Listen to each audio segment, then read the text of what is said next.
Good morning. Welcome back to a beautiful jungle. It's supposed to rain today, so I'm trying to get some more flowers in.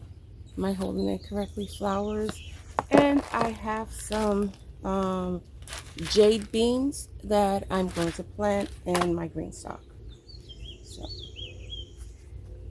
and I'm going to do some transplants as well. How's everybody doing?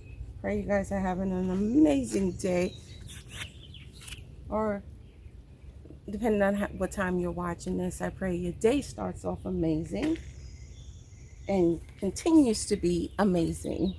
Your green stock, you can, in each one of these pockets, you can plant 3 beans in each one of these pockets, and you're planting bush beans. So I'm just giving them a little bit of space,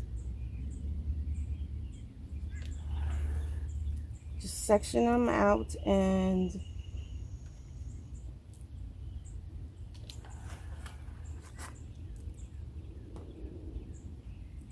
pushing them down about 1.5 inches.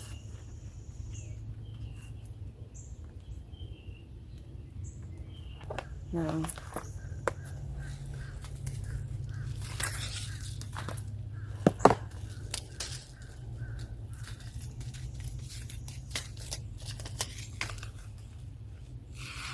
and these are the coated, no, yeah, this is amaranth.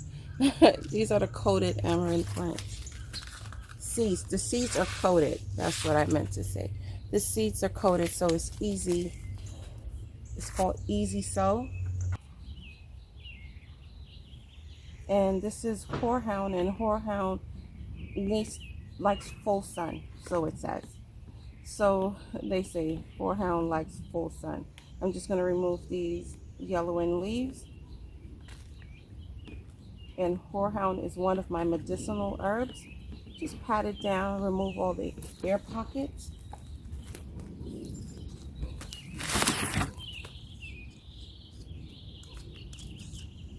So I have 3 of these. This is my yar. I put question mark there because it looks like yar. I think it's yar because this was one of the plants that was inside of the greenhouse, and that came out of its label container. I'm just waking up these roots. That's all. Just waking them up. I'm gonna just dab it inside of this mycorrhizin, bury it down. So it looks like yar. I think it's yar. And both of these plants thrive in full sun.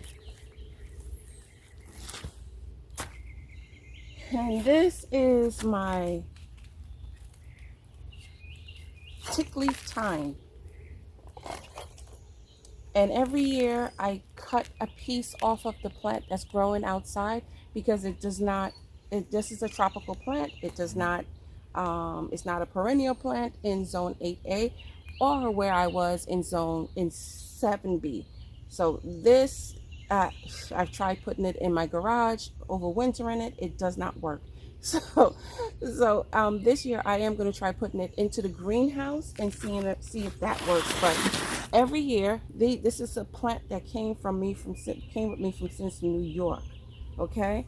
And I've just been cutting pieces of it off and cutting like a piece off it right here and soaking it in water. As a matter of fact, I have another one inside the house that is in water that I am going to transplant, but I'm transplanting that in the house.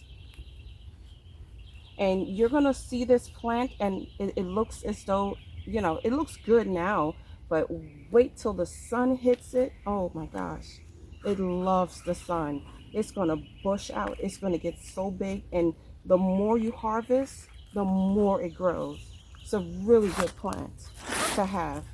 This is an herb. You can use this medicinally. You can use this as cooking. I use it as cooking. I dehydrate it. You can use it fresh. It's really good. And this is, I came in 2021, and this plant, and now we're in 2024. So I'm thinking this is great, great, great, great. I have this tray of eggplants. This is the long eggplant, and this is the Black Beauty. And then I started some more over again because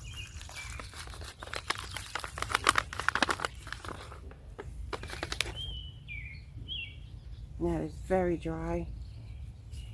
And this is a good companion plant for the sweet pepper. This is my sweet pepper bed.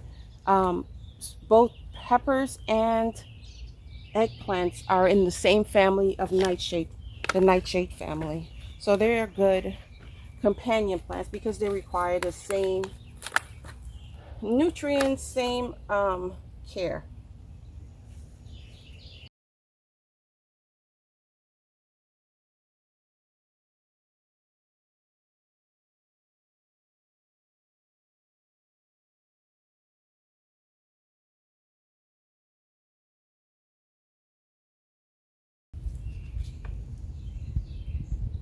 And I put 50 days on there from sowing it in the ground to harvest. And this seed is from Urban Farmers. So I'm just going to put 4. Well, you know, I'm going to have this one here.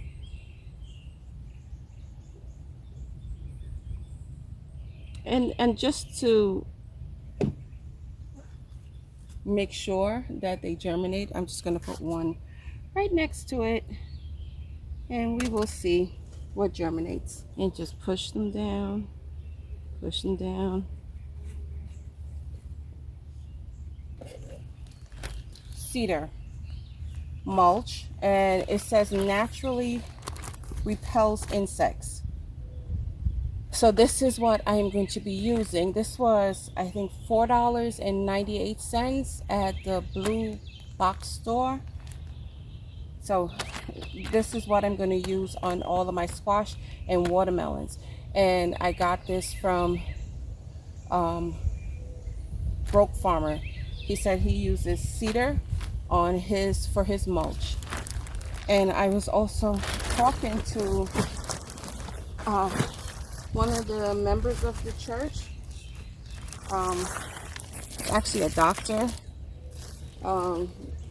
Brother Paul, and I was telling him, we talk about gardens and things like that, and I get advice from him, and he was telling me not to put it directly up against the stem of the plant because cedar has a natural oil to it that you don't want to go into your plants. You don't want it in your plants.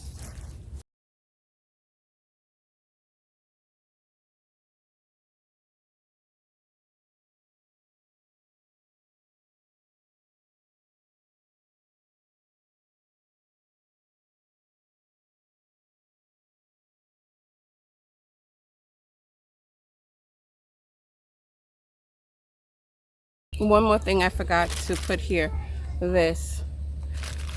I'm gonna put one of these in the middle, and with this is the bottom part that you're going to put in the soil. So let's get that done, and I think it's going to be beautiful. I'm going to put it right here in the middle. I know there's nothing here, and it has the instructions in the back. I like looking out my back window, my kitchen window, and seeing the flowers and looking back at me, and it's very welcoming walking into the garden and seeing these beautiful flowers blooming. I think so. I think so.